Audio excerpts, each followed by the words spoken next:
மாண்புமிகு பேரவைத் தலைவர் அவர்களே, ஆன்மீக அன்பர்கள் இதயத்தில் அரியாசனமிட்டு அமர்ந்திருக்கின்றார் நம் முதல்வர். அன்னை தமிழகத்தின் அருந்தவ புதல்வர் நம் முதல்வர் என்பதை தெரிவித்துக் கொண்டு நிறைவுரையாக, மாண்புமிகு பேரவைத் தலைவர் அவர்களே, இந்திய ஒன்றியத்திலேயே தமிழ்நாட்டில்தான் திருக்கோயில்கள் அதிகம். இந்திய ஒன்றியத்திலே தமிழ்நாட்டில்தான் 72,000 திருக்கோயில்கள் இருக்கின்றது. இது அதிகம். தமிழ்நாட்டில் காரணம், நாம் கோயில்களை வைத்து கலை வளர்க்கின்றோம். அதற்கு காரணம், நாம் கோயில்களை வைத்து கலை வளர்க்கிறோம், கலவரத்தை வளர்க்கவில்லை.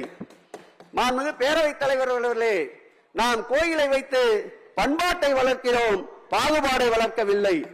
மாண்புமிகு பேரவைத் தலைவர் அவர்களே, எந்த மதமாக இருந்தாலும் அன்பு கொள்வதே இந்து மதம். எந்த மதமாக இருந்தாலும் அன்பு கொள்வதே இந்து மதம். கடவுளை கோயிலை வைத்து வணங்கலாம், கடவுளை கோயிலில் வைத்து வணங்கலாம். பிரச்சாரத்துக்கு அழைத்து வாராதீர்கள். கடவுளை கோயிலில் வைத்து வணங்குங்கள், பிரச்சாரத்திற்கு அழைத்து வாராதீர்கள். இறைவனிடம் வரம் கேளுங்கள், இறைவனை வைத்து வாக்கு கேட்காதீர்கள். இறைவனிடம் வரம் கேளுங்கள், இறைவனை வைத்து வாக்குகள் கேட்காதீர்கள். நான் பொதுவாக சொல்றேன்,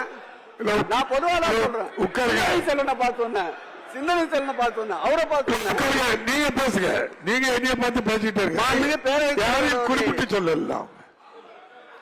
உலகத்திற்கு யாரையும் குறிப்பிட்டு சொல்லலையா? இல்ல, அவரை காட்டின இல்ல, கடவுளை நீங்க கூட்டி போனீங்களா? இல்லையே. ஆமா, பிறகு நீங்க உங்க பாட்டுக்கு இருங்க, நீங்க பேசுங்க.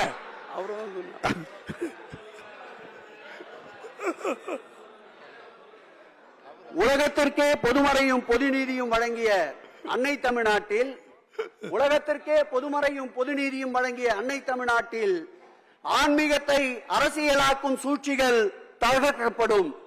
ஆன்மீகத்தை அரசியலாக்கும் சூழ்ச்சிகள் தகர்க்கப்படும்.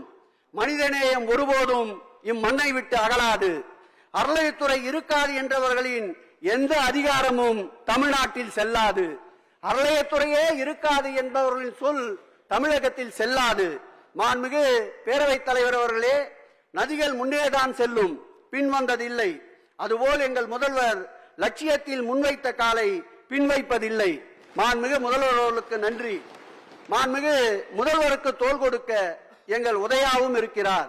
இவரால் விளையாட்டுத்துறை வெற்றி மலர்களின் தோட்டமானது. களமாடும் இவர் முன்னே சூறாவளிகளும் தோற்று போயின.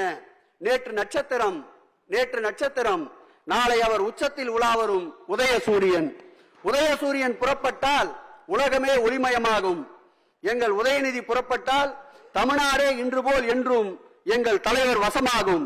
அவருக்கும் என் நன்றி. செய்திகளை உடனுக்குடனும் துல்லியமாகவும் தெரிந்து கொள்ள சப்ஸ்கிரைப் பண்ணுங்க.